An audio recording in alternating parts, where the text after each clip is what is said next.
George Brinton McClellan was born in 1826. He came from a prominent Philadelphia family. Even as a young boy, McClellan was drawn to the military. This passion led him to West Point. At West Point he excelled in his studies. He graduated second in his class in 1846. McClellan's early military career involved engineering and fighting. He served with distinction in the Mexican-American War. After the war he explored the American West. He also observed military tactics in Europe. These experiences broadened his military understanding. McClellan left the army for a time. He found success in the railroad industry. He became president of a railroad company. However, his expertise would soon be called upon. The nation was on the brink of civil war. When the Civil War began in 1861, McClellan's skills were in high demand. He was appointed to lead Union forces in Ohio. McClellan quickly proved to be a skilled organizer. He was a popular figure among his troops. He instilled discipline and boosted morale. His soldiers called him Little Mac with affection. McClellan's early victories in Western Virginia boosted his reputation. He was seen as a savior by the North. In 1861 he was appointed General-in-Chief of the Union Army. He replaced General Winfield Scott. This was a huge responsibility. The fate of the nation rested on his shoulders.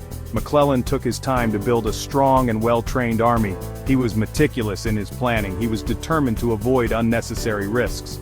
However, this caution also led to delays. President Lincoln grew impatient. He wanted action. McClellan's relationship with Lincoln became strained. McClellan was often hesitant to engage the enemy. He overestimated the size of Confederate forces. He also clashed with Lincoln on strategy.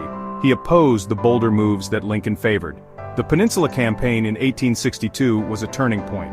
McClellan's plan to capture Richmond failed. He was slow to pursue retreating Confederate forces. This failure led to his removal as General-in-Chief. He was replaced by General Henry Halleck.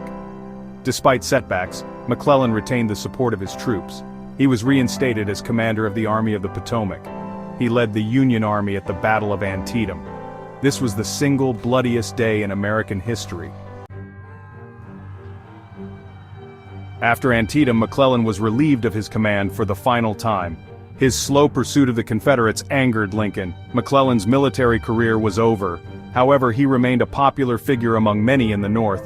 In 1864, McClellan ran for president against Lincoln. He campaigned on a platform of peace. He opposed Lincoln's handling of the war. McClellan lost the election. He then traveled abroad. Upon his return to the United States, McClellan worked as an engineer. He later served as the governor of New Jersey. He defended his Civil War record in his memoirs. McClellan died in 1885. George B. McClellan's legacy is complex. He was a brilliant organizer. He excelled at training and motivating troops. However, his caution and hesitation as a commander proved costly. His legacy continues to be debated by historians today.